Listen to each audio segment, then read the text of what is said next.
Bonjour à toutes et bonjour à tous, j'espère que vous tenez la forme aujourd'hui. Si ce n'est pas le cas, je suis certain que ces 5 tibétains vont pouvoir vous réveiller. En fait, les 5 tibétains sont 5 exercices dynamiques réalisés 21 fois, qui ont été ramenés dans les années 70, 76, si mes souvenirs sont bons, par Christopher Killam, qui est un Anglais et qui a passé du temps au Tibet, qui a appris ces techniques et qui a ressenti énormément de bénéfices. Ça pourrait même allonger votre longévité.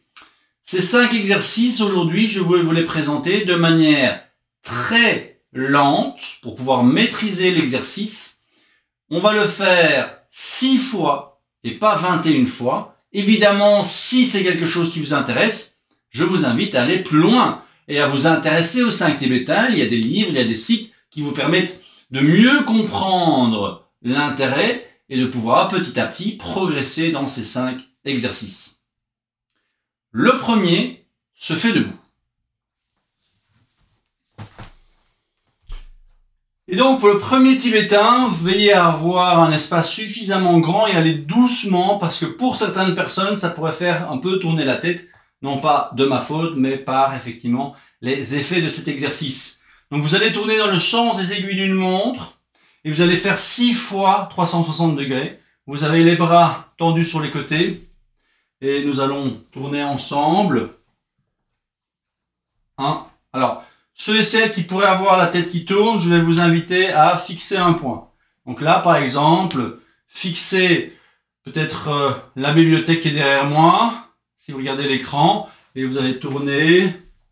Et quand vous arrivez devant, vous fixez la bibliothèque. Donc ça fait 2, 3, 4, 5 et 6. Vous l'avez peut-être déjà remarqué, les enfants, ils adorent tourner sur eux-mêmes. En fait, lorsque vous arrivez à tourner sur vous-même sans avoir la tête qui tourne, ça veut dire que vous êtes bien ancré. Donc cet exercice, le fait de le refaire régulièrement, vous allez voir si vous progressez au niveau énergétique, au niveau ancrage, au niveau stabilité. Notre deuxième exercice et les suivants d'ailleurs vont se faire au sol. Pour ce deuxième exercice, il est vraiment important de le faire de manière adaptée dans un premier temps parce que ça va mettre beaucoup de contraintes au niveau des hanches et au niveau surtout des lombaires. Donc la version adaptée, je vous propose d'avoir les bras le long du corps et vous allez 6 fois, rappelez-vous, ce sont des exercices dynamiques, mais ici on les fait dans un état d'esprit d'apprentissage. Donc on ne doit pas aller trop rapidement. On va venir fléchir la nuque, ramener les genoux en soufflant et on inspire. Attention, si vous avez des tensions au niveau de la nuque, évidemment, vous pouvez garder la tête au sol. Ce n'est pas exactement un tibétain, mais ça va pouvoir travailler, dynamiser vos différents centres d'énergie. Donc on y va pour 6 fois.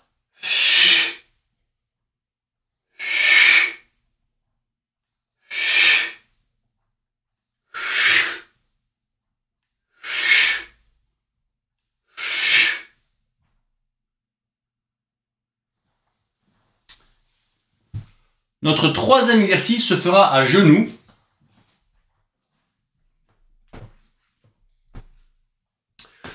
Vous vous placez sur les genoux, vous allez placer les mains dans le bas des reins. Rappelez-vous, lorsqu'on a tapoté au niveau des reins dans le douyin, eh bien ici on va mettre les mains au niveau du haut des crêtes iliaques. On va serrer les épaules vers l'arrière et on va inspirer, on pousse les hanches vers l'avant, on serre les coudes et on tire la tête vers l'arrière. On y va, 1 et on souffle, 2 et on souffle. 3, et on souffle. 4, et on souffle. 5, 6, et on revient. Le quatrième exercice, on en a également parlé, il y a plusieurs routines. C'est un exercice qui viendra ouvrir la cage thoracique. Nous l'avions fait sur une seule jambe. Aujourd'hui, notre quatrième tibétain est beaucoup plus clément. On va le faire sur deux pieds. Donc on a les deux mains à la verticale des épaules. On va bien ouvrir les épaules, tourner les coudes vers l'avant. Les pouces, je les place vers l'avant, les doigts vers l'arrière. Et je vais venir inspirer. Je pousse les hanches vers le haut, je tire les épaules vers l'arrière, je pousse mon sternum vers le haut, la tête est relâchée en inspirant. Et je redescends. 2, 3, 4, 5, 6, et je repousse. Pour la dernière séquence, notre 5e tibétain, nous l'avons déjà vu dans la salutation au soleil. On l'a également vu une version adaptée dans les pompages variés. Nous allons faire une alternance du chien tête en bas et de l'ouverture du thorax. Donc, nous allons souffler chien tête en bas, inspirer, je reviens. Je souffle, j'inspire, 2. Dans cette position-ci, je pousse les mains dans le sol, je tire les épaules vers l'arrière. Je souffle 3 et j'inspire. Je souffle 4 et j'inspire. Je souffle 5 et j'inspire. Je souffle 6 et j'inspire. Vous voyez ici, je n'ai pas beaucoup de souplesse.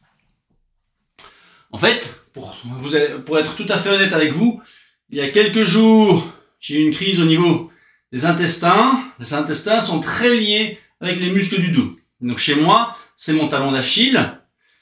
Tout s'est enflammé, tout s'est contracté.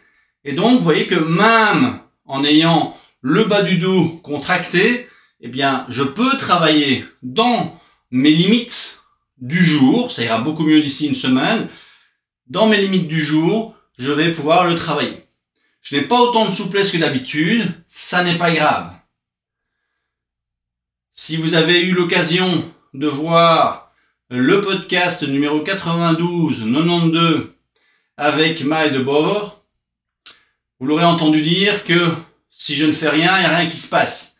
Donc à partir du moment où vous avez des limitations, mais que vous passez à l'action, il va se passer quelque chose, même si c'est tout petit. Petit à petit, un petit peu devient beaucoup. Ça, c'est une citation de Sean Croxton que j'adore.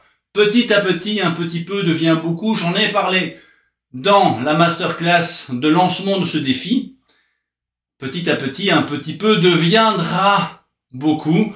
Comme quand il neige, un flocon de neige, quand ça tombe, ça ne vaut rien. S'il neige toute la journée, toute la nuit, vous savez que le lendemain, il va falloir déneiger pendant plus d'1 heure. Allez, sur ces bonnes paroles, je vous souhaite une excellente journée et je vous donne rendez-vous dès demain.